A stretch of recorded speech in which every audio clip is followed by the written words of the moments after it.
Hey guys, welcome to Tea Time. I got a new guest with me. One of my first introductions into the draft space on Twitter when I was really trying to dig deep on NBA prospects. I'm joined here by Jeremy at OnBall Creator on Twitter. If you want to follow him, lots of good content on his end. Just wanted to bring him on here to share his insight about his process and just how he, researches NBA prospects, whether it be from high school going to college, college going to NBA, and just how he gets into things and what he deems as important to stick in the league.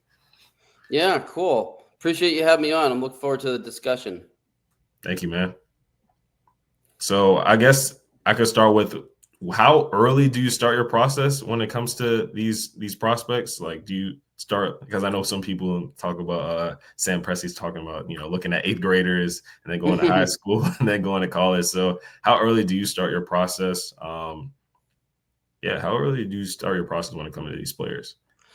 Yeah, so I usually I try to, like, when it's the current draft cycle, I try to focus as much as I can Mm-hmm. on that current draft class. Mm-hmm. So that's like, basically the draft will happen, and then I don't like wait that long. Like literally the next day, the draft will, there's 2 days for it now, obviously, round one and Mm-hmm. round two. Like literally the next day, I'm like, okay, let's start checking out next year's class, and Okay. that's kind of usually how I work. So like, to answer the question more directly, it's just like when the one class gets drafted, I just start like immediately evaluating the upcoming class. So Mm-hmm. that's like a 12-month period of, and then obviously leading up to the season, the pre-draft season for like these first year prospects, that's like during the summer and fall. Mm-hmm. Like I'll be kind of checking out like their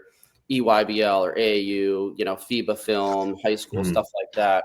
Um, but sometimes if I'm doing that, like last year when I was checking out the high school film of like people like Cooper Flagg and Dylan Harper, Ace Bailey, and stuff like that, Mm-hmm. sometimes you also happen to see glimpses here and there of like future prospects. Like Yeah. I had already seen a bunch of Tyran Stokes film, Mm-hmm. because like I was checking out prospects from the previous, the 2025 draft class, Mm-hmm. and he was in a lot of the film. Yeah.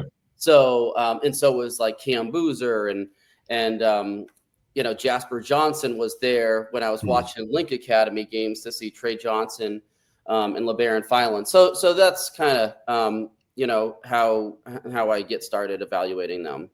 Okay.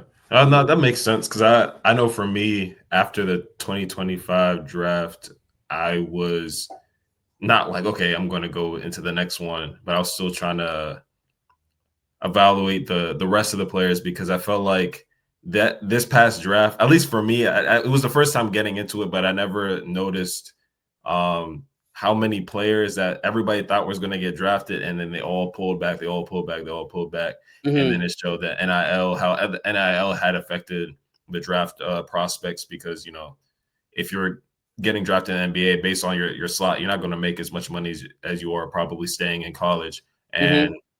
so it was about the money, and sometimes it's still about like getting more development in whatever system you were, or transferring to a place that was going to expose you a little bit more. So that Mm-hmm. was interesting for me. It was like a little curveball that I'm like, okay, I think this is where these players are going to go. This is where I have them at. But then they go back to school, and then I'm like, okay, I got to reevaluate how well Yeah. they're going to do with this in this environment, and then how they're going to stack up against the new prospects that are coming in next year. Mm-hmm. Um, so that was cool. And then seeing, at least I was recognizing some of the players that still got drafted, but I was like not as high on them, but Mm-hmm. ended up, making it through the cracks because I guess there was nobody else to pick. Yeah. So kind of made me have to expand my horizons and, look in every crease and corner to see any Mm-hmm. players that I deemed, necessary to be in the NBA or fit in whatever roles teams were looking for. So that was interesting to me being so new to it because I was like, okay, this is usually how it goes. Mm-hmm. These guys are going to be in there, but you don't realize some people can declare and then back out. Yep. So just keeping an open mind about who I believe will be in the draft, but also keep an open mind of people that I may not think will be in the draft that might end up making it in there. So probably expanding my list of players beyond like 60, because I keep it at 60 for right now. Oh, okay, yep. But expanding my range of players to, maybe 80, 100, just to keep open mind and just, be more aware of the different type of players that have a chance to, break into the league. Yeah, I mean, I'm maybe a little bit of a sicko or like crazy with that. Like I'll have a draft board or like, sometimes it's more of just like a watch list, and, I actually was thinking about the other day, like maybe having 2 separate tabs on my, my draft spreadsheet stuff here. I have all these spreadsheets on this Excel document. And like, I was thinking about maybe just having one that's like a top 60 big board kind of thing. And then a separate one that's like a watch list that you're kind of just keeping tabs on them. And, it's not really on a big board, but, you're just keeping track of. But I haven't actually separated them out. Like I still just have everybody just on the 2026 big board. And then if they withdraw, from the draft, then I just kind of cut and then paste them onto the 2027 list. They're just like automatically on there. But at any given time, like the current like draft cycle, I'm anywhere between like 200 to like 330 players on there. I'm crazy. Like there's just so many, and then like, if I'm like at a point where I'm like, all right, this guy's got no shot in hell, then I'll just like remove him, because then it's easier to manage. It's there's less noise on that list. But I think right now it's like 250 or so, players that makes sense though. Yeah, because you never know. Like some of these guys could, it's such a fluid process, like some of them could come out of nowhere, or maybe not really come out of nowhere, but kind of surprise people and rise up the rankings. And then that way I already have them on there. Like I don't have to then input all the data and look up their height and their age and stuff like that, so I kind of have maybe more, like 250 or so players on there. And then if it's like, okay, it is like there was so many players that withdrew from last year's draft. So there was a lot of players that were just like literally just cutting and pasting from like 2025 list onto 2026 for a while there. And then like updating that when a lot of them were in the transfer portal, and then just kind of updating when, they announce what school they're going to go to. But so it's a lot of just kind of like, updating data, but it's fun. It's a fun hobby. No, for sure. And I realized that like looking through all the players, watching their film, seeing their stats, seeing how they work in different environments is like, I can see this player here. And then as the season goes on, I'm like, okay, this player added this, or this player probably regressed in this area. And it's like keeping a whole picture mindset and all this, because I know for me, I was a victim of what you're doing right now. If you're hot, you're hot, you're going to stay hot. And that's not always the case. Sometimes people, regress, but then, they pick it back up to where they, where their performance levels will eventually be. So it was just keeping that whole picture mindset, not getting too caught up with somebody having the hottest start ever, and then they just fizzle out the rest of the season, or they have a slow start to the season and then like heat up to the end of the season. So just keeping, both sides in mind. While looking at these players. Yeah, it's a balance that I try to find between, that kind of thing where I'm like, oh yeah, this player is, they seem to be doing well. Like I don't want to be like a prisoner of the moment and just be like, oh, move them way up or move them way down. But at the same time, I also don't want to have like anchoring bias, and just kind of be like, oh, well, I'm going to wait a while. I'm going to be patient and wait a while and not move this player down. Or, oh, they're on a hot streak. Well, I'm not going to move them up. Let's just wait. Because then, I don't know, if you just kind of leave them there and you don't move and you don't adjust at any given time, like your board isn't really accurate, So it's just like this balance that you don't want to like be too wild moving players up and down, but like Dash Daniels, I kind of moved him way up. Like after FIBA over the summer, like in looking at the film, like I didn't think he was really that bad. Like I know a lot of people are like, oh, he was terrible during FIBA. Like you rewatch the film, I don't think he was that bad, but like you also got to factor in he was like one of the youngest players in the tournament too, but it also kind of seems like maybe he's getting some better coaching and on a team with more talent and more structure on this team. So, he's doing better with Melbourne United. But also I've learned to not base too much on just like these FIBA youth tournaments. Sometimes they don't, they're not the best like evaluation like tool, setting because like the competition sometimes isn't that great and it's a small sample size of games. So I've kind of moved Dash like way up. Yeah. But yeah, but I'm like, oh, maybe I moved him up too much. I don't want to like overreact to a small sample size of games, but you just try to like do your best there and find that balance. Yeah, because like when I was watching that, I forgot that some of those players like are probably non-factors on other teams. Not that they're not going to go anywhere, but everybody's the same age, and some of them are not as good as others. It's kind of like the same thing as high school. Like certain schools are just like they can't compete with you. So in particular, Mikael Brown Jr., for him, I was just like, he was killing it in FIBA.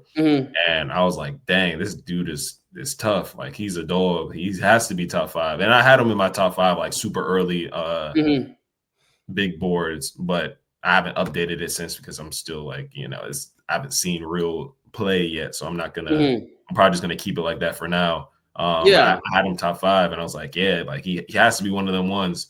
And then I realized that, he's not the best at rim finisher. Defenses can be questionable at times. And then I knew I was a victim of the archetype of just like nice dribbles, 3-point shot, but is it conducive to winning basketball? Like, what are you going to do the little things? Are you rebounding? Are you creating disruption on defense? Not everybody has to be an elite defender, but are you at least like not bleeding so many points on that end of the floor? Not saying that's what he does in totality, but like that's something I'm looking for too. He's a great point guard, great passer, great shooter, definitely an offensive engine in my opinion. But can he still have some sort of use on the defensive end? Is he going to be exposed? Is he going to be targeted? And that's the thing I keep in the back of my head as I'm moving towards the college season.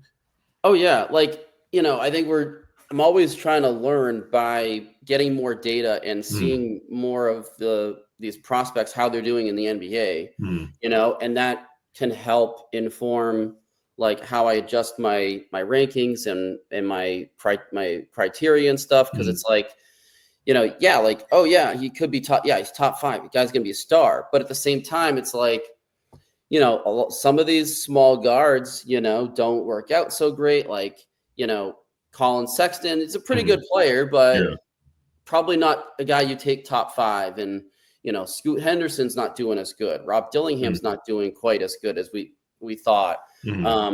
I was really high on Rob Dillingham. I had him number 1 in that class. Of course, not the best class, but that was part of it. I was like, oh, this class, I don't know. Like it might not be that great, but look at this guy. Like he could be awesome. Like he could, he's so shifty and he can shoot and he can pass.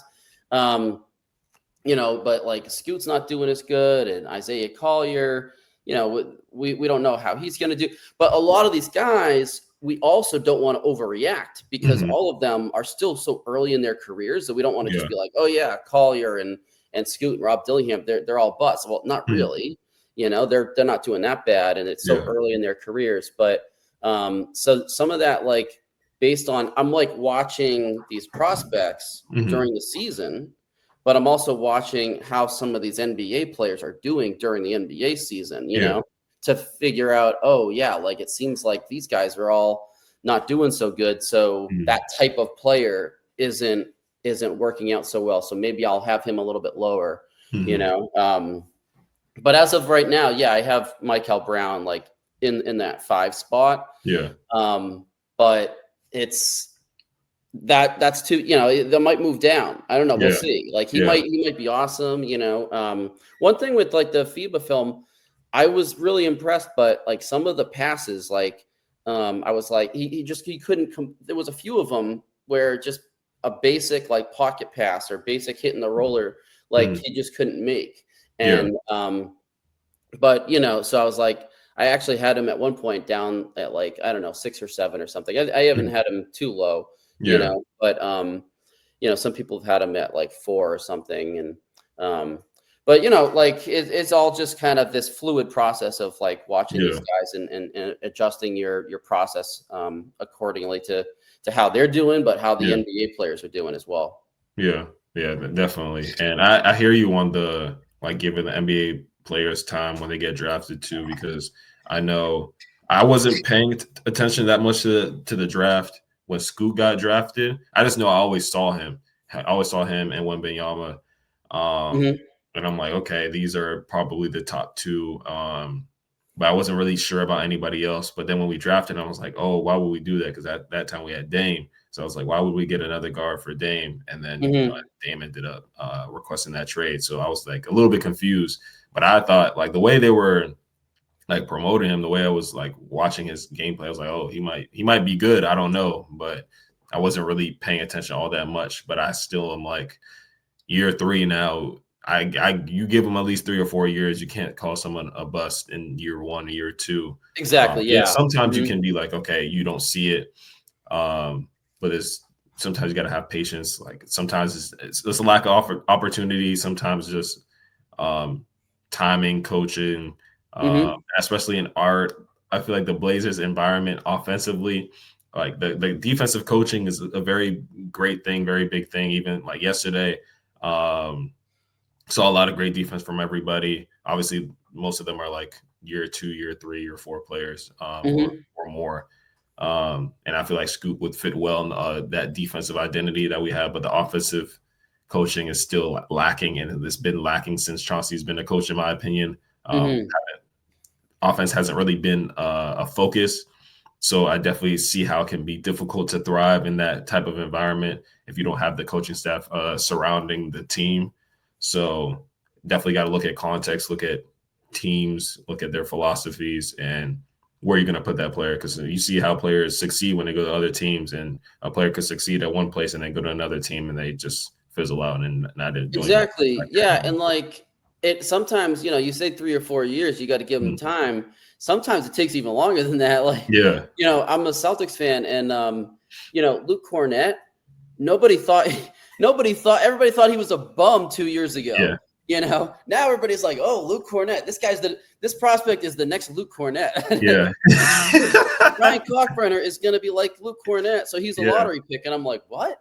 Like Luke Cornett was nobody even thought he was any good until like just in the last year or 2, and that is Luke Cornett's 30 years old. It wasn't until he was 29, 30 years old that people thought he was any good. So, on one hand, it's like you got to give guys even more time than that. It might not be until they're 29, 30, or even like 7th, 8th year in the league. But so you got to be patient.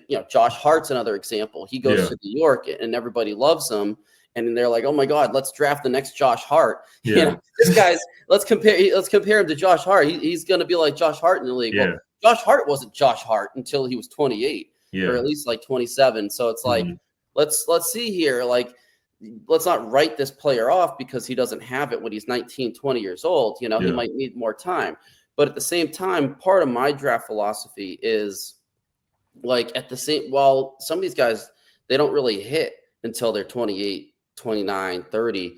But at the same time, I feel like when drafting, you really should be drafting for what they're going to give you on their rookie contract. So it's like Luke Cornett, he's great, but he wasn't for the first few years for his for the team that drafted him on his rookie contract, so and if I'm doing like if I'm doing a redraft, he's probably only going to be like in the 20 to 30 range, in that redraft. Cause it's really should be about that like 3 or 4 year window on their rookie contract. And then, like it can be, if you're drafting in like the top 3, top 5 pick, you're also probably projecting a little bit further than that, because you're kind of assuming that you're going to extend that player unless they're just a huge bust. Yeah. If they're just a huge bust, then you're not extending a guy. You're looking to get rid of them. You're not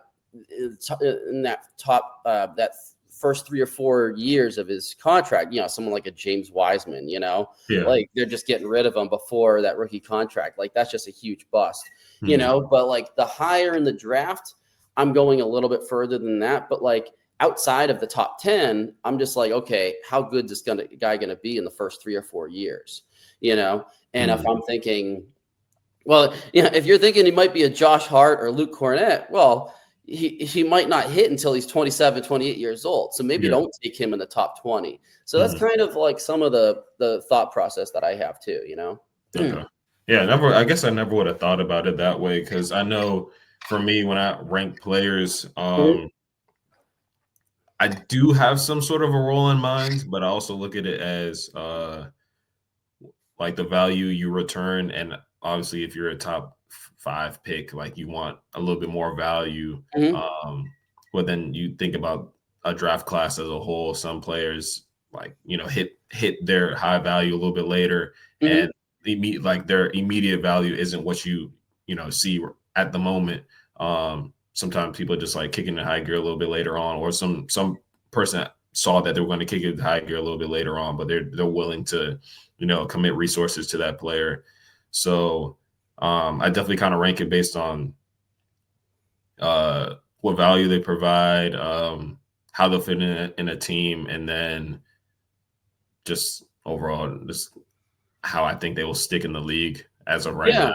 now. Yeah. And it's interesting too, because it's like, oh yeah, like a guy like Luke Cornett didn't provide much value until, Mhm, he got to the Celtics when he was like 28 years old. mhm, But it's like, yeah. So a guy like that, I would have ranked him maybe 25, 26, 27. Like, because mhm, if I'm trying to, when I'm evaluating, I'm trying to imagine that I'm like an NBA GM, mhm. like if I'm the one that making this decision, if I'm drafting them for my team, Mhm. what would they, so that's why I'm kind of thinking in that like first 3 or 4 years on their rookie contract, Yeah, but at the same time, it's like, what if the Celtics drafted Luke Cornett? Like I'm yeah. thinking, oh Like yeah, like how he that didn't would have do been anything his different. first few Yeah. years in the league. Like, yeah, that's a guy you don't even take in the top 25. But it's like, Mhm. what if the Celtics drafted him? Like then maybe he would have been this guy sooner. Maybe he would have been like, been like lottery value, Mhm. returned lottery value in his first 3 or 4 years. But it's Mhm. like, I can't. That's what, a 1 out of 30 chance, though. Yeah. It's only, there's only a 1 out of 30 probability that he goes to a team like that. So Yeah. I try to think of, if he would only fit on, like, some people there. Oh yeah, if he went to the Miami Heat, Spoelstra would have turned him into a great role player. Like, yeah, but what are the odds of that? Like Yeah. it's 1 That's out of true. 30.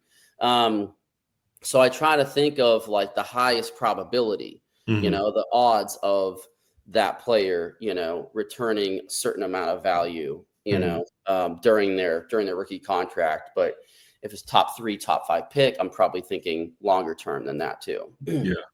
Okay. And I did pick up that you were a Celtics fan. So do you believe? I know right now the Celtics are in a pretty rough situation. Um, but do you believe the people they drafted are within the vision of like them getting back to? And I'm not saying they're out of playoff contention because I'm not going to count them out. They still have all the players that were playing last season, even though their whole starting lineup is pretty much gone, except Hmm. for two very big factors on the squad.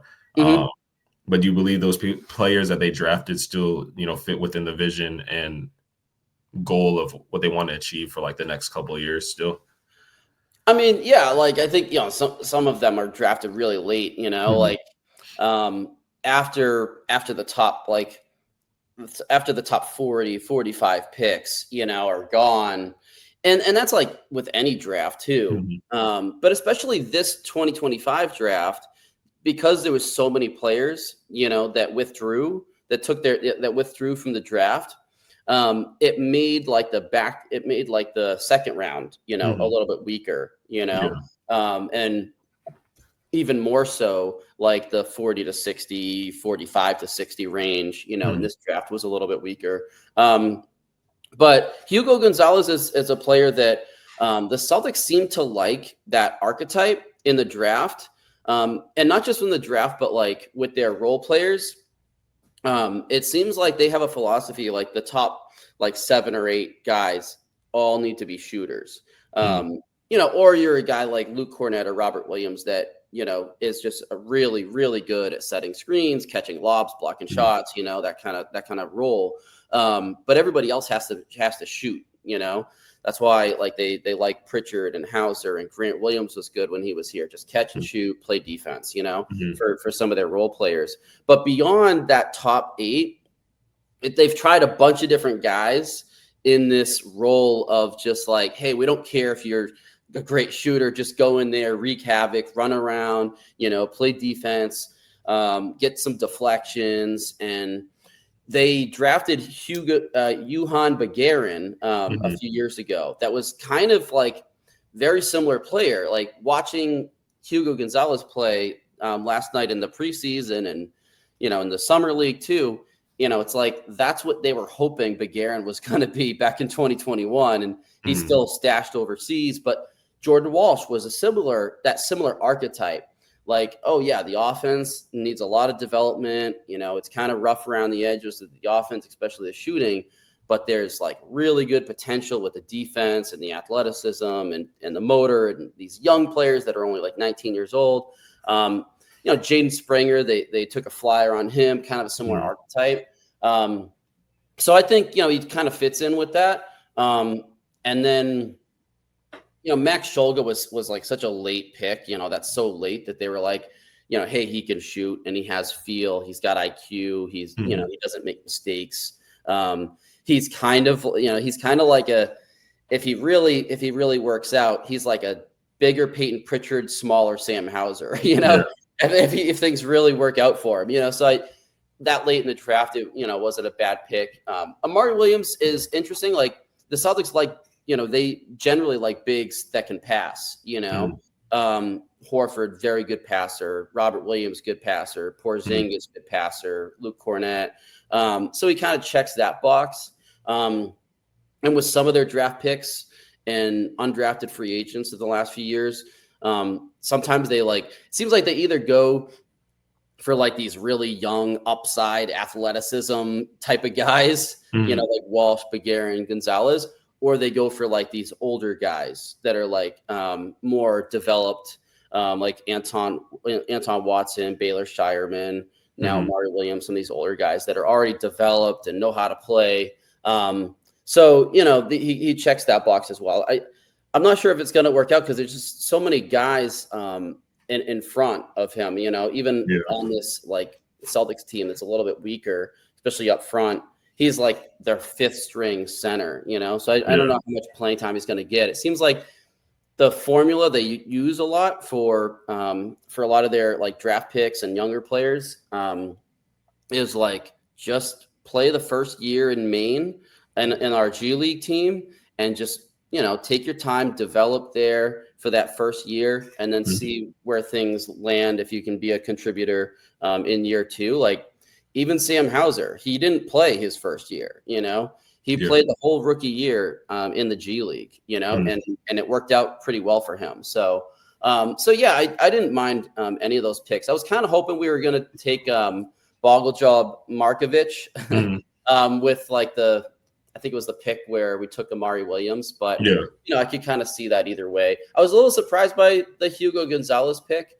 I think a lot of Celtics fans thought they were going to take a big man there. But again, like when you think about that preference for like these like young upside, defender athleticism type guys that they've had, I wasn't too surprised by it. And he did look pretty good, in the preseason game. It's just preseason, so we'll see what happens. But so far, I like those picks. Yeah. Okay. Because now that you're saying that, I was trying to think about like our draft picks and our philosophy. Because I know it's just been defense heavy. I know we drafted a lot of wings that have theoretical 2-way upside. And we just drafted Hansen Yang He had a pretty rough game yesterday. But he was, in my opinion, a project player anyway. He's going to spend a lot of time in the G League where he can develop, and I'm not going to be out on him immediately. But I'm just concerned for the center rotation at the moment because he was quote unquote considered probably like third string center.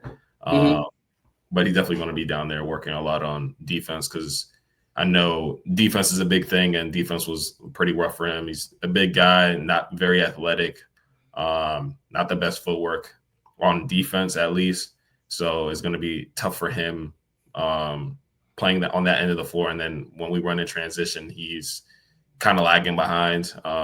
Klingon does a little bit too, but Kling is a little bit better shape now after a year of playing. So definitely going to have to get his conditioning up. But that's just the process of, getting these young guys where you see some of the skill sets that you can really expand on, but, you got to work on the weaknesses as well. And then I'm thinking about the Chris Murray pick a couple of years ago. Was supposed to be a two-way guy that could shoot the three ball, but he's been pretty poor at shooting the three. But we also have Ray and Rupert too. Yeah. You guys still have him though, right? Yes, we do. Yeah. Yes. I haven't heard much about him as well. I saw some pretty good things for him in summer league. Didn't really get that much playing time yesterday. Would have liked to see him a little bit more, but it's kind of tough when we have a lot of wings and that much playing time. Especially since Jeremy Grant was having a very bad game. I just didn't really want to see him out there all that much. Kind of wanted to see what Ryan Rupert was made of, but Chauncey's definitely said he was going to experiment with the starting lineups going forward in these preseason games so we can see a little bit more. But I liked Rupert's aggressiveness. Still needs to tighten up his handle a little bit, but I liked his aggressiveness on defense and offense, driving at the rim, trying to get free throws, disrupting on defense. Still some things he could work on, but I believe he can break into the lineup given some more opportunity. But there's big money guys in the way, so he has to do a lot to make his impact known. Yeah, Rupert was like a guy that it seemed to me like he could have used another year to develop more, but it's like if he was a college player, he may have stayed for a sophomore year, Yeah. But sometimes it's like these international players, they're not in college. So it's like, what does he do? And especially if it's a player that early in the draft cycle, people had ranked higher. It was like the whole in the preseason and then most of the season, everybody had him in the first round. So I think that mentally he just kind of assumed, he just was like, oh yeah, I'm going into the draft, like, oh yeah. And even for a while there, like I think some people had him as a lottery pick, top 20. And so that's kind of, I think, like a danger that with like these, it's like, I don't even want to do early season, big boards or mock drafts and like do a disservice to some of the players, and mess them up. I don't have that much influence. So, I'm not, hey man, you never know. It's not like it's Bleacher Report or ESPN. Those ones, they kind of have more influence on that kind of stuff. But like Jordan Walsh too, and JD Davison was like a lottery pick during the preseason and during the summer before his freshman year started, and like also in that draft was like Kennedy Chandler and Ty Washington. So I think some of these guys they mentally think, oh yeah, they see themselves top 15, top 20, top 10. And they're like, oh yeah, I'm going in the draft. Then it's just like, it ends up being maybe not the best decision. But it's like, at the same time, even if they get drafted in the second round, like that's at least guaranteed money. They at least get their foot in the door with the NBA. So it's always an interesting decision, for some of these guys, like, should they stay or should they go? And then you just wonder what would have happened. Like maybe Ryan Rupert, like maybe if he stayed overseas for another year or even 2 years, like what he would have ended up being, and Jordan Walsh too. Cause sometimes they go a little bit too early and then they get cut. And then, they don't want to be like the next Keon Johnson, guys like Yeah. Keon Johnson and some of these other guys like Zaire Williams. I mean, Mm-hmm. those guys are still in the NBA, but they haven't really made it. You know, Mm-hmm. maybe they would have if they had waited a couple of years, or Yeah. even, you know, just 1 or 2 years. It's always an interesting thing to keep track of.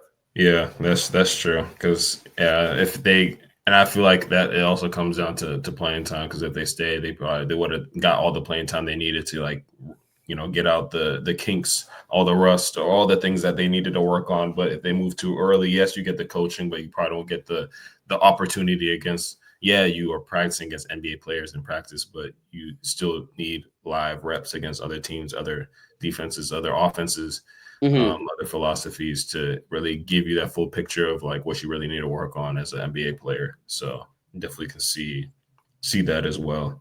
Yeah, I mean, and Chris Murray was an older prospect. You know, I was pretty high on Chris Murray, but I also just think like, you know, sometimes there's things that are hard to predict. You know, like maybe I don't know, like maybe Chris Murray hasn't worked that hard, or you know, maybe he hasn't worked hard enough after getting drafted, or you know, there could have been other, maybe just like, it also seemed like at that time Portland was like just getting all these guys that were like, they got, you know, Jabari Walker and Chris Murray. They were getting all these guys that were either like 3s or 4s. You know, they were getting so many, you know, small forward, power forward type guys. And it seemed like they were getting so many of them just like throwing everything at the wall and hope that one of them sticks, you know? Yeah.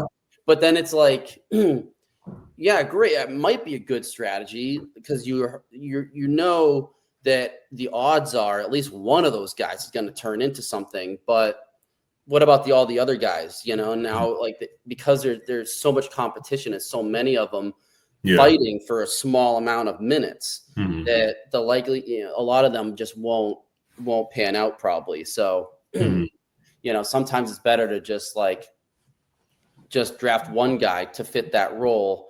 Okay, we already have one guy in that spot. Like, let's not keep drafting more. Yeah. Because, you know, then you're kind of doing some of those guys a disservice, you know? Yeah. Okay. Yeah, that's true. So I would say my next question is what I know it's a lot of stats or a lot of indicators for everybody. I try to say like 3 to 5, but I know it's probably more than 3 to 5 that everybody looks at. But I would say, what is like your 3 to 5 stats / indicators of like a good NBA player or NBA player that an NBA prospect that will like stick for a lot of time in the league? So it like kind of depends on the role, you know, like what role they are, what position, what archetype, you know. Like if we just look at guards, for example, like for point guards at least, there's a couple there's like 2 or 3 different like archetypes for them. You know, there's like the Jalen Suggs, like Marcus Smart, you know, these defensive guys, you know, the True Holiday types, Derek White. If I'm looking at somebody that I think might be in that archetype, you know, then yeah, I'm looking at steals, you know, steal percentage and you know, maybe block percentage and more of the defensive, you know, type stuff. And I'm also thinking, okay, they're probably going to be lower usage, you know, so I'm not as worried about usage, but they need to make impact more with like their stocks and rebounding. And they probably also have to have good athleticism. So I'm looking at, you know, hopefully at least like 8 to 10 dunks, if not more. And also I'm more looking at wingspan with a guy like that, because I know a lot of those players in that archetype, you know, are like at least 6'8", 6'9" wingspan, you know, like the Cason Wallace, these types of guys as well. But then if I'm looking at an archetype, you know, like the Rob Dillingham type and all these, you know, the offensive Michael Brown Jr., I'm not really as worried about stocks, you know. I'm more so looking at, do they take a lot of threes? What's the assist percentage? What's the usage percentage? You know, and then I'm also looking at on offense, are they more of a shooter or are they more of a driver? You know, if they're more of a shooter, then I'm more worried about like the 3-point volume and 3-point percentage and free throw percentage, some of the shooting stats. Hmm. But if they're more of a driver, I'm looking at free throw rate, usage. And then there's like a stat that I basically made up. I don't even see it on any stat websites. Unassisted field goals made at the rim per 40 minutes. So I'm looking at that for like the driver prospects, like guys like Dylan Harper, Ja Morant, Isaiah Collier, some of these guys. I'm not as worried about the shooting if the driving is really, really good. So it's all kind of, based on the role, archetype, position, what type of, how they're, how they would be used and what their role is. For bigs, I'm like, okay, are they like one of these offensive anchor type, offensive hub, center hub type guys? Then I'm looking at usage, and I'm looking at, scoring, and I'm looking at assist percentage and stuff like that. Or if they're like a big that's more just like catch lobs, block shots, stuff like that, I'm looking at the rebound percentage and block percentage. I'm not really worried about the usage, but I'm looking at dunks and field goal percentage at the rim, stuff like that. And then so for those types of bigs, I'm not worried about like shooting and assist percentage, assist to turnover ratio, stuff like that. For the offensive oriented bigs, I'm not really as worried about block percentage and rebound percentage, stuff like that, So it's all kind of about the, the role and position and stuff like that. But I never base too much on stats. I'm always, I'll weigh the stats a little bit, but I'm also looking at the film quite a bit too. Yeah. I hear you. Though, I guess the roles, it does, slide the stats of what's more important for each type of player. And like with wings too, it's like, oh, are they a Sam Hauser type? Like are they Sam Hauser type of wing and Joe Harris? These type of guys, Duncan Robinson. Like, well, then the shooting better be like nuclear. Right? They better be like an awesome shooter that has like really high 3-point volume and really getting up a ton of threes and like.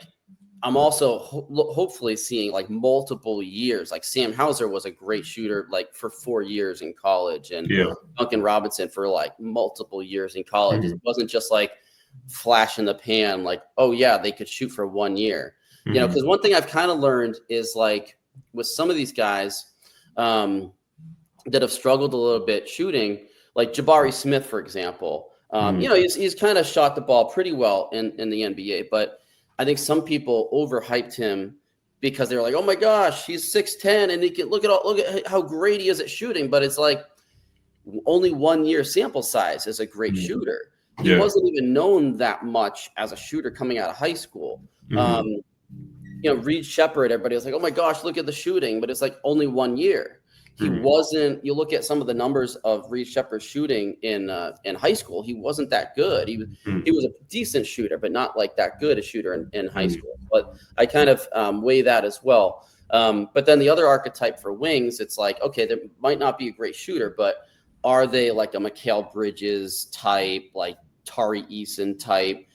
These like wing defender types. Okay, well then I'm looking more at like the stock percentage numbers and, the rebounding and the dunks and the free throw rate, stuff like that. And I'm not as concerned about the shooting. So, it just depends on the type of player.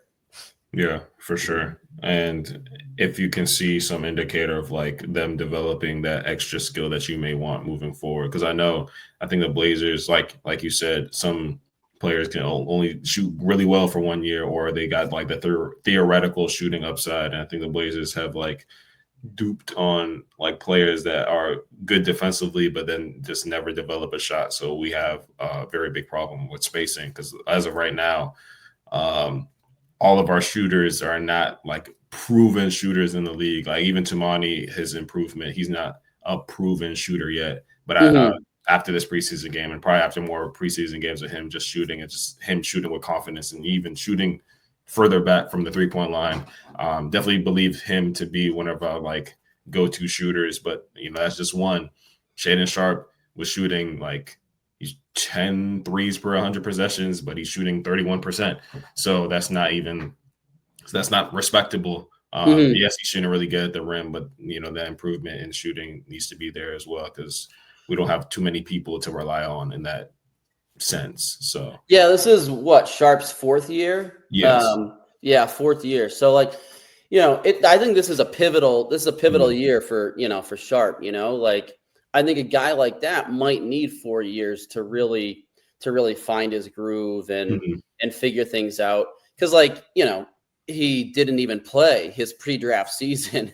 Yeah, he Like did, and then he was it was injured a for 2 weird of his season where years. he reclassified. He went to Kentucky. Yeah. I remember following the draft. I started to really follow the draft more closely, and I was like following that situation very closely. I was like, "Oh my gosh, is he gonna play? Is he gonna play for Kentucky?" I kept like checking and like Google searching, trying to figure out if he's gonna play. And then I was kind of disappointed when he didn't play. I'm like, okay, now how do I evaluate this guy? Yeah, it if you was don't tricky, play. But like, since he didn't really play, it's pre-draft season. Might need a little bit more time. And also sometimes these freak athlete guys, they're just like freak athletes. So they didn't have to work on a lot of the skill stuff. They got by with their athleticism beforehand. So they might need more time. So I think a guy like that, this is a pivotal year. Like it might need 4 years, but also at the same time, you're not going to give him more than 4 years. Like this is like at that 4 years in, it's like, okay, he's either going to be a player or not. Like he's either, we got to figure out if we're going to extend him, if not, like, if so, for how much. So, I think it's a pivotal year for him, to figure out. And then like the later in the draft, the shorter the leash is, like he was a top 10 pick. So you can afford a little bit longer leash. Wait like longer. But like from a Celtics perspective, Jordan Walsh, this is his third year. Like this is it. We're not giving him 4 years if he's not very good, if he's not good enough this year, because he was 38th pick. So like the longer in the draft, like you have kind of a shorter leash for them. Yeah, and then also I was looking at like players that, like, they may have shorter leashes, but their impact is they're drafted a little bit later, but their impact is like very, very known in the very minimal minutes that they play. And like those players are important too. Like maybe not like extremely low usage, but I like watching the full game. Like just how I view basketball now is just like, okay, every single player matters. It's just not the top 5, the top 6, top 7, like all the way to the 15th matters. You got to win with the margins. And when I was watching Blake Wesley, the pickup from Blake Wesley, there's a lot of things I've seen with him that I like on the defensive end. And obviously you can see like he just embraced Chauncey's philosophy pretty well, like almost like 80 plus percentiles on all defensive metrics that I saw the past season on the Spurs. So like, the defense is there, but obviously to get on the court for us, at least, you got to play defense, but you got to be able to shoot too, because shooting is that shooting was what we really need. And that will help you stick on our team, because we don't have the shooters. Yeah, we have Dame coming back in a year, but we don't want to only rely on Dame. We've been doing that for pretty much his whole career. Yeah. So that's one thing I wanted to see for him yesterday, but I'm watching that. I'm like, okay, that was the guy who picked up the last spot. And that's also important to see, like, okay, we know he's going to contribute on this end. Let him, if you really want us to keep you for the long term, you got to be able to shoot the ball. And I know that will be something will keep in mind. I feel like with preseason, a lot of people just look to score, and like, oh, if I score 25 points, definitely going to be on the team. But it's like, do the little things. But with him, he did the little things. I just need you to do the big thing, which is not be hesitant with your 3-point shot, which is something I also try to look for. And it's something sometimes, at least with college basketball, that I don't have all the stats to, compare some things. But, that's where film is good out with college basketball. Is seeing, the full picture of people doing the little things like drawing offensive fouls, getting deflections, blowing up screens, getting screen assists, stuff like that.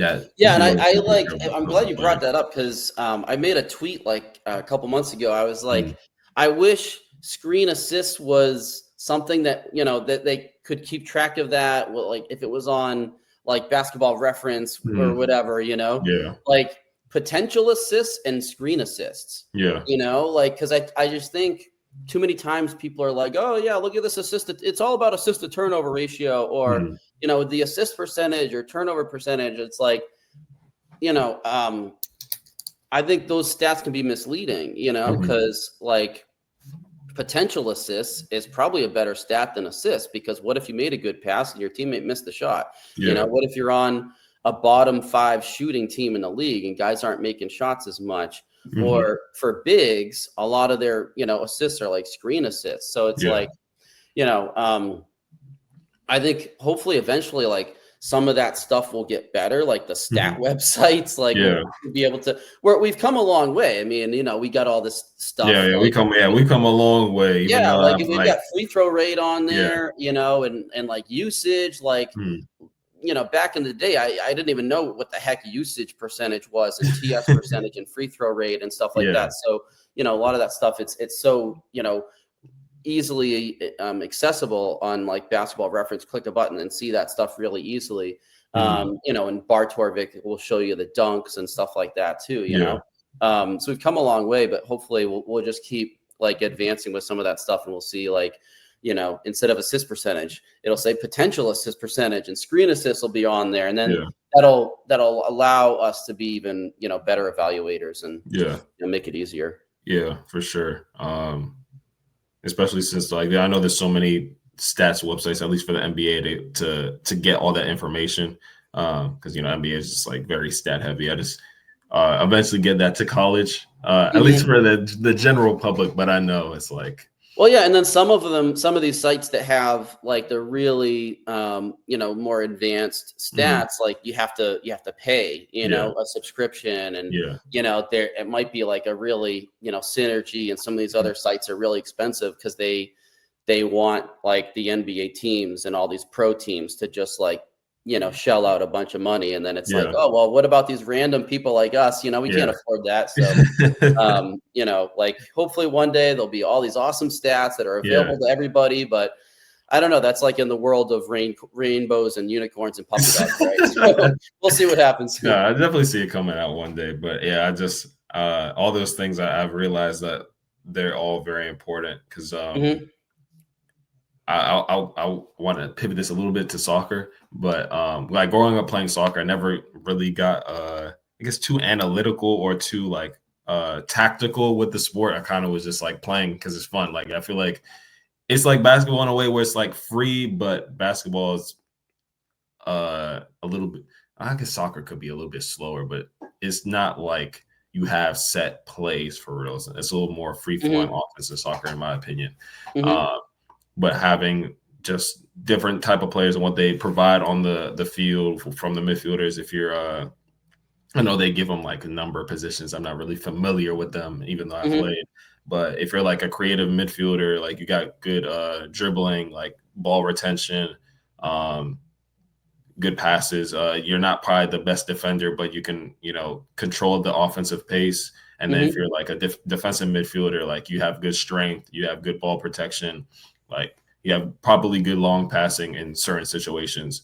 It's like all those different things that contribute to the big story that you may not get an assist. Like in soccer, it's kind of like you don't get an assist, but if you get you have successful dribbles, that's good. If you have Hmm. successful tackles, that's good. If you have win 50-50 balls, that's good.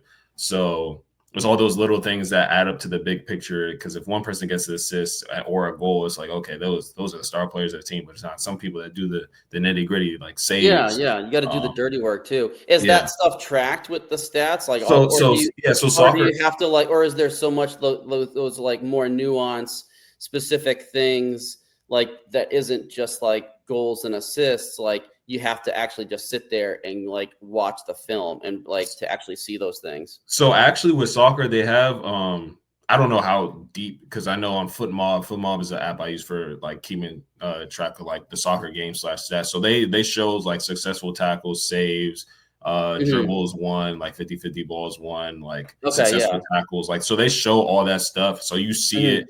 They give like everybody like a match rating. So you see all those stats. There's probably like Mhm. a little bit more. Like passes completed, you see that. Mhm. Chances created. So like the potential assists, there's chances created in soccer. Oh, okay. And Yeah. then big chances created. I think they differentiate those because some of them are, I'm not gonna say little chances, but chances created, just any chance, and then a big chance where it's kind of like a fast break, I think. Okay. So they Yeah. have Where all those yeah, you have a stats. higher percentage of that of actually making that goal. Mhm. Yeah. So then, yeah, so they have all those tracked, and then like heat maps of where your activity is all over the field. So they have those type of stats in soccer. I don't know Okay. what a soccer statistician would say is like missing in that sport, but I know from my knowledge is just like, because I used to watch soccer a lot and then bet on soccer sometimes. So like I pay attention to Oh. all those things. Mhm. So they do have those stats tracked, at least on the app, Mhm. and probably more in depth on a probably stat website somewhere else. Yeah, so it seems like, most of the sports are kind of are getting there, and Yeah. like but I'm sure like those stats probably weren't around, like Yeah. 10 years ago, Yeah. Yeah. 15 years Yeah. Yeah. ago, everything's kind of getting, getting with the times more and, Yeah.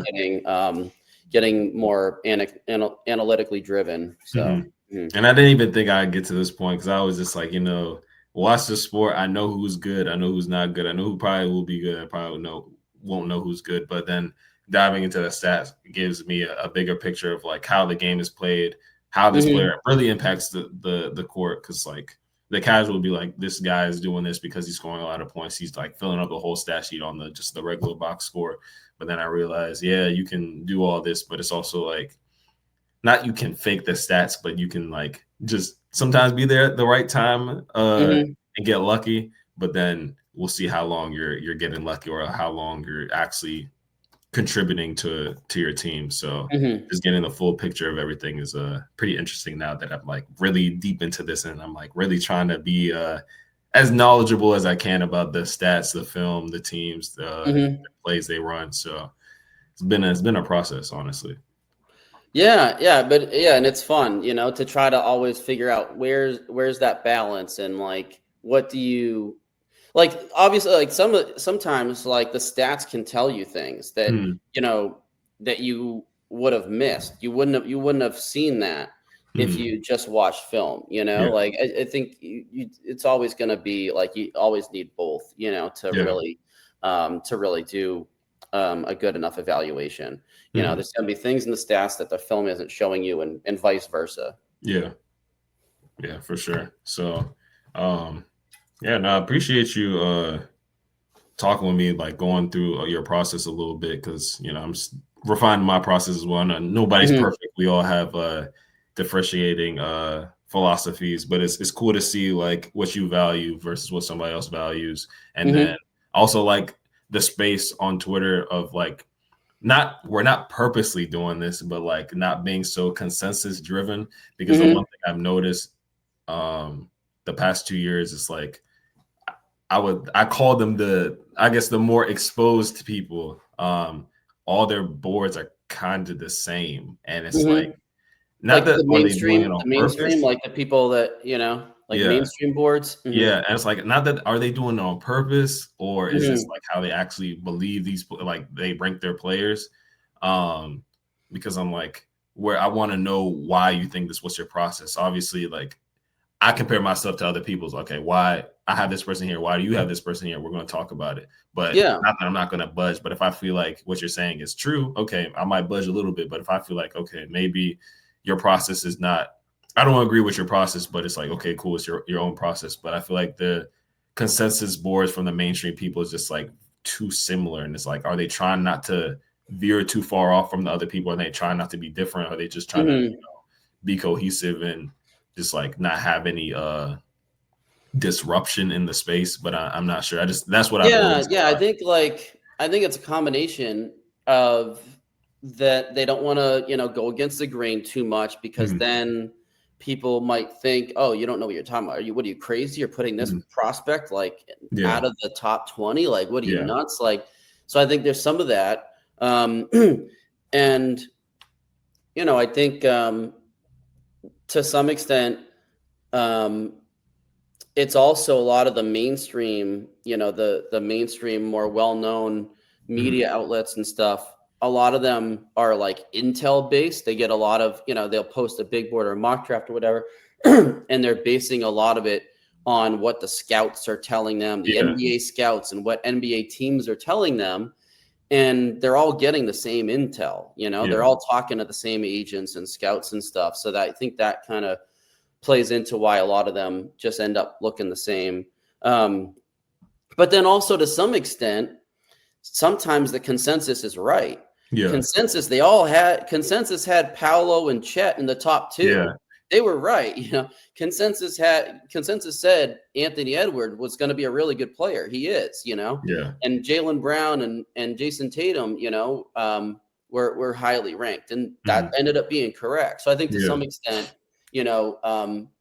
like the consensus is right, but a lot of times they're wrong. Like Jimmy Butler shouldn't have gone as late as he did, and Siakam and Derek White, and like Jokic, like so there's a balance there. Like sometimes consensus is right, but sometimes a lot of times is wrong. And like I wasn't really evaluating, I wasn't into the draft that much when Tyrese, 2020 when Tyrese Halliburton was in there, but like if you go back and look at the film and the stats, like it was like how did he not go top 5, and like the first year I was starting to get more into the draft was 2021 with Alperen Şengün. And it's like, I made a post on Twitter like a few weeks ago. I was like, how did Şengün, how did he go 16th? Like, come on, like by the eye test and the stats and the size and the age, he was really young. He was only 18, and like everything said he was definitely top 10, arguably top 5. But how did he go 16? And so like figuring out, I think that's part of what makes it fun, and part of the strategy of like trying to think critically about it is like, which of these consensus guys should be consensus, like the Chets and Paolo. Well, which one of these guys, like consensus has this person 16? Like, I'm sure he's like a top 8 pick, like a Şengün, like where is consensus wrong? Where are they right? It's kind of where I try to find like a balance too. It's interesting you said that, because I didn't pay attention to that draft. But watching Rockets games, I was so mad at Silas for keeping him on the bench. I was like, and that was when I was having to bet on basketball. So maybe that was like my reasoning. But I was like, he needs to be on the court because he's a great player. But I was like, I didn't know what at that time. I didn't know what about him spoke to me, but that was one of the people I remember like vividly, that why is he on the bench? He should not be on the bench. He should be playing starter minutes. He should be playing at least 25, 30 minutes a game. So I was very mad at those early Silas days when he was, not getting as much playing time. But, here we are. So eventually he still got on the court. When you're a good player, you're still going to find your way on the court. Oh, yeah, definitely. It usually ends up working out in the long run if you're good enough. And, like Silas, I think he wasn't that good of a coach. He didn't last that long, but he also was just like, they were on a mission to try to tank, and the tanking, like it worked out because, they got really high picks, those years, and it allowed them to rebuild. But, I mean, I think it was clear to a lot of people, like, that he was really good. I mean, like just watching the film, like some of the footwork and some of the moves, and he was pretty athletic as a prospect too. So it seemed pretty clear, like, okay, how did he, like, and you look at some of the guys that got drafted ahead of him too. Like I posted on Twitter, like a list of some of the prospects that got drafted ahead of him, like James Bouknight and Josh Primo and Moses Moody and, Kuminga and Davion Mitchell. It's like, in Corey Kispert too. Like, how did these guys? How did they get ranked ahead of him? But that's kind of what makes it fun. Like I'm sure those teams then like kind of were like are those teams that picked other guys ahead of him. either they lost their jobs or they're trying to refine their process, and they're being like, okay, let's adjust our process so we don't mess up again. Yeah, nah, for sure. Well, I mean, that's pretty much all for me, man. I do appreciate you, talking with me, giving me some insight about how you looked into it, how early you went into the process, because I feel like it seems like everybody's been doing this for years, but it's been a fun community to join and learn more, I guess, more about myself and more about like scouting in general, because I've always been interested, but I never really put all my focus into it all that much. But it's been fun, man, and I'm looking forward to this new year of prospects. If you have any, do you have any, like, give me 2 guys if you can, if you want to, that you like going into the season. I'm gonna give 2 that I like right now. Yeah, so like one, I'd say Sean Abayev. I did an article on busting brackets on Sean Abayev from Cincinnati. I think he's really good. Like, I think question is, like, how much is he going to play? I've kind of adjusted my big board. Like, if some of these guys, I was like, all right, they might not even play that much. They might not start. So I kind of moved them down a little bit if I wasn't sure, like, how much playing time they were going to get, like, as a freshman or whatever. But if he gets enough playing time, like, that Cincinnati team needs somebody to score. Like, they don't really, they have a bunch of guys that are pretty good, that are like 2s, 3s, or 4s, but I think there's an opportunity there for him to get quite a bit of playing time, and like he could emerge. I have him at 20 on my board right now, but like I'm ready to move him up. Like if he all of a sudden is like starting and putting up some big numbers early in the season, like I'm not going to just like move him up too high, too fast. There's that balance that we talked about, but he's one of them that I'm pretty high on. That I think could end up like, moving up pretty high. Another one that I like is Braden Burries. The more fun. That was one of the guys I was gonna say. Oh, okay. So we got that in common. Yeah, he's an interesting prospect because he's like, I watched the film and I'm like, oh, he's really good, but there's a couple things that I'm a little worried about. Like I think he's really good, but I have him at 12 right now. I think that's a good spot. Like I wouldn't put him higher than that because there's, part of it is like he's 20.7 on draft night. He's like an really old freshman. So I'm like, when I watch the high school film, I'm like, yeah, it looks really good, but it might be because he's so much older than these other guys. And then another thing that I'm a little bit concerned about is there seems to be a lot of these like smaller like shooting guard prospects, that like the Nick Smiths of the world and, like some of these other guys that don't really end up being that. Blake Wesley, is another example, and Malachi Branham, and some of these guys, they don't end up doing that great in the NBA, so I'm not sure about that archetype of like these 6'3", 6'4", kind of undersized guys that, undersized wing. They're not really a point guard. They need to be really good. Jaden Hardy hasn't, been what some people thought he was going to be. But I think he's going to be really good. So those are 2 that I'm pretty high on. Abayev and Burries. Yeah, I was gonna say Burries as well, but now that you bring up that point, I gotta pay attention to these people's ages because didn't realize that he was gonna be that old on. Yeah, he's like the oldest. I looked up some other like really old freshmen in recent years, and he's like the oldest. Like some of them have been a little bit younger than him, but he must. I think it's like he's like an October birthday, so that's like early in the school year. That's when people are like old for their age. Yeah. But then I think he also did like an extra year. A lot of guys do like a post grad year, at a private school or something. So he must have done that too. That made him older. But. Yeah, that makes sense. Because I was like, he was killing it in the red and white game I saw, and then he looked pretty good in there. Yeah, and I'm like, I want to see if he.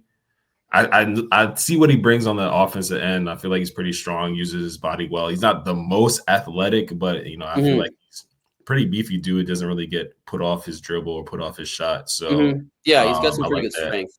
Yeah, so I feel like that's his big thing, and I want to see that translate to college as well. So then I'm like, okay, if he's bullying, like he's old, but he's bullying the high school people. All right, bully the college people around your age, and then okay, now I can see if you can bully grown men. Then okay, I can project you in some sort of space of being somewhere successful, and then I want to see what he does on defense as well, because with his archetype, if you're not super duper good, Mm-hmm. and you're not, good on the defensive end, I don't think you stick. I was pretty impressed with some of the defense, like when Mhm. he was in high school, like some of the, the high school film and, Yeah, the AAU, EYBL.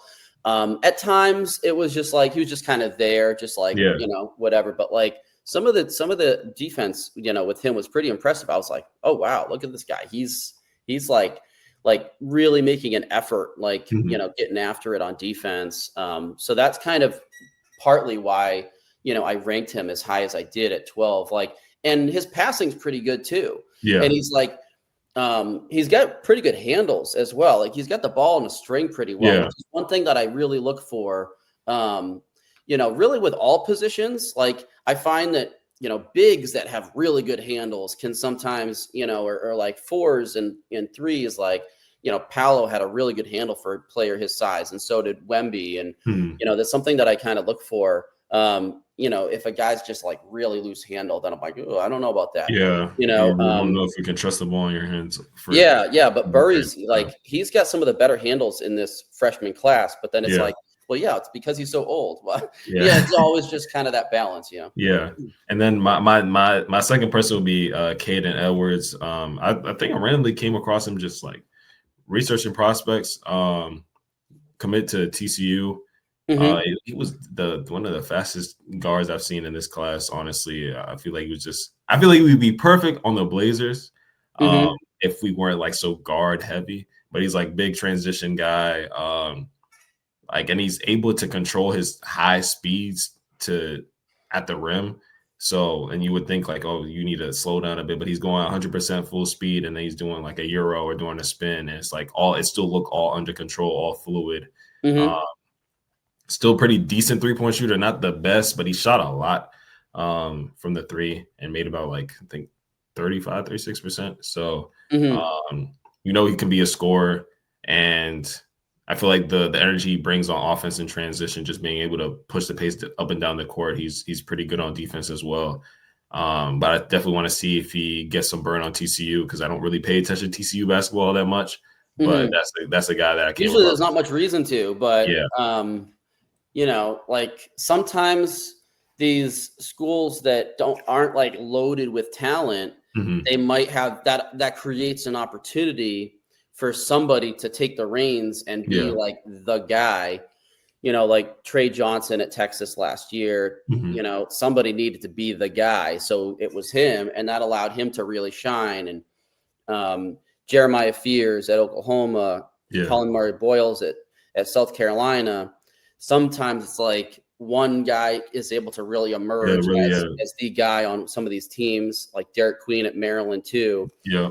It can sometimes benefit them to be on a team where they're the guy Mm. rather than just like on a stacked Duke or Kentucky or Arizona team and then just Yeah. get lost in the shuffle and not really be able to, to shine as much. Yeah. So I'm definitely looking forward to that, because I've been a fan of like TCU football a little bit, like when I Hmm. was younger. So I'm like, okay, maybe I can watch a little bit TCU basketball because of Cam Edwards. So those are my two guys. I'm like, okay, I'm really paying attention to y'all Hmm. this season, because those are guys I put my faith in so far. Yep. Aside from the people I already have ranked like top 10. Uh, Hmm. but yeah, that's that. I like hearing that, because I know everybody has their guy that hasn't been like maybe in the light all that much yet, but eventually the faith we put into their skills eventually show itself on social media, and people be like, oh, get on the hype train for this guy, and we Hmm. be like, we were on them 3 months ago. Yeah. So, It's interesting. It can go either way. Like I've had some guys in these past few draft cycles that I was like, oh, I'm in on this guy. I yeah. like I don't see them on any mock drafts, but like Mhm. I put them like top 15, top 20. Mhm. Um, but that's like ended up backfiring for me. Not that it really matters that much, Yeah. it's just for fun, Yeah. but like one of them, I had him like 15th or something a couple years ago, Ibrahima Sacco, that he was going to Georgia Tech. I think then he transferred. And I was like watching the high school tape and I was like, this guy's awesome. Like, why is nobody talking about him? I'm putting him at 15. Yeah. And then he ends up being like really bad. So, like I'm trying to just like learn from those, and try to figure out like, why did that happen? How can I maybe improve? Like sometimes like it just it's something out of our control. Like for whatever reason, it could just be like a fluky thing that resulted in that player not working out. But then sometimes it's like, oh, we should have noticed this. Yeah. And then that kind of helps you in the future. Yeah. Because for me, I feel like he wasn't, I mean, I'm not going to say he's bad yet because he's not, I don't think he's bad. He's working now. But when I was Jeremiah Fears, when I don't know how. I know I made a TikTok about it, and I feel like it was probably October. No, it wouldn't have been October. Probably would have been November, end of November, I think. And I was like, oh, I'm looking at all these mock drafts. Like I haven't seen him yet, and I think probably just late December, early January, I think is where I started seeing him more because I had him top 5 in November. And I was just like, that was my first time, so I was like, you know what, let's just experiment. So like I'm gonna put all my eggs in one basket. This is the guy. This is him. I had him top 5 at one point too. Yeah. And then I kind of cooled on him later. Yes, and that was my similar thing. I was like, let me like put him down because there's things that I know I can't ignore, like his turnovers. I cannot ignore the stuff at the rim. I can't ignore like the efficiency in some spaces. So I'm like, I like him a lot, but I'm just like, all right, let me be not biased.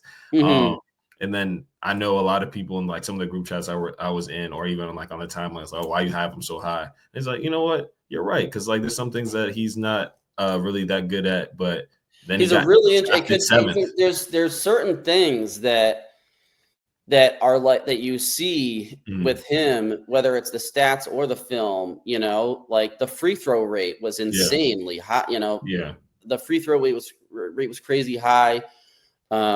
The unassisted field goals made at the rim per 40 was really high. And like some of the stuff on film were just plays that you're like, whoa, that's something. I was like, he knew how to get to his spot. Like if he wanted to get to a spot, you knew he was getting there. But then there's also some things that were really concerning, it's like, and as a shooter, it's like, well, yeah, the free throw percentage is really high. We're thinking he might be able to shoot, like his form looks pretty good, but then there's things that were concerning too.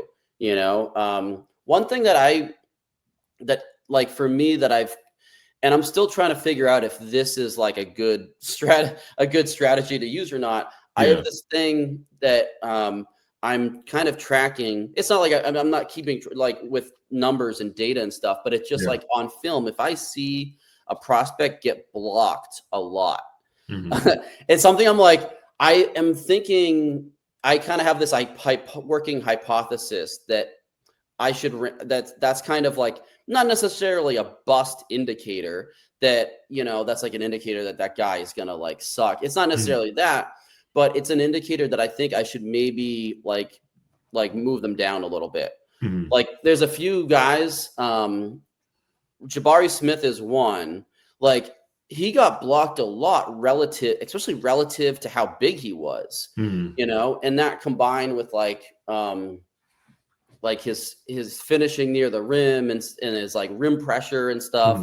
I was like, I don't know. I should have maybe seen this coming and ranked him a little bit lower. Cause now it's like most people, in like a redraft are thinking like, he's probably not even top 5. He should be like maybe around like 8 to 10 range or something. But he got blocked a lot for a guy that size. And like a couple other ones are Fears.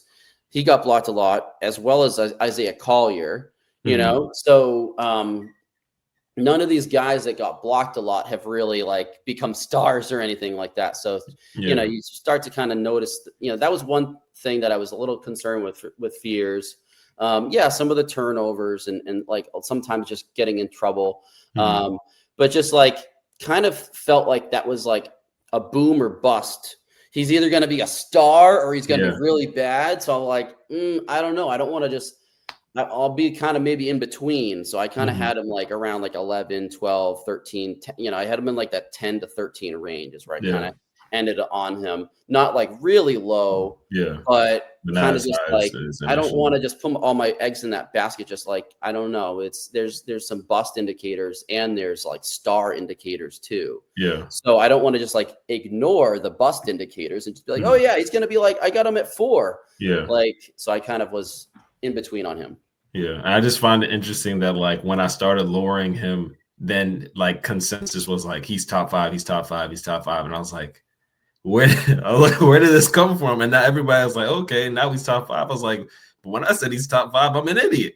Yeah. And then he get drafted 7th. And I'm like, okay, wow, this is crazy. Not that because they drafted him 7th, it validates me. But if he's good, it validates me. If he's bad, I'm like, oh, okay, I'll learn from that mistake. I'll turn the other way. But that was also interesting to me. There's some, I think, there's to some extent, there's like there's some validation there where it's like, but it doesn't mean a whole lot. There's a balance where it's like a lot of people on draft Twitter were like, a lot of the stat based people had like a Thiero and Ryan Cockbrenner, like top 10 or in the lottery. And I was like, I was lower, not really. I was more consensus on that. Like most of the mainstream people were like, had them second round the whole time. But then there was like some of these stat based people that had them like top 10 the whole time. So then it was like, to some extent, I felt kind of validated and validated when they both went second round in the draft. Yeah. So then it's like, okay, they didn't know what they were talking about putting them top 10. But at the same time, it's not like full validation because you haven't seen they haven't even played their rookie. Like where they go in the draft to some extent doesn't really matter. Like when you look at where like some guys like Wiseman and some of these guys that have been top 5 are busts. And then guys like, that go in the second round, like Draymond Green and Brunson and Jokic end up being stars. So like to some extent where they go in the draft doesn't really matter that much. So, there's always kind of that balance, but at the same time, like if they go higher, then they have a better chance to succeed because they're going to get more chances, and they're probably more playing time with their NBA team. Yeah, that's true. Yeah. Well, thanks again, man. I learned a lot today from you and your process. Definitely going to apply some of these things to my own process and get a little bit better every day. Appreciate you, spending some time with me talking about this stuff, man. It goes a long way. But yeah, man, appreciate you.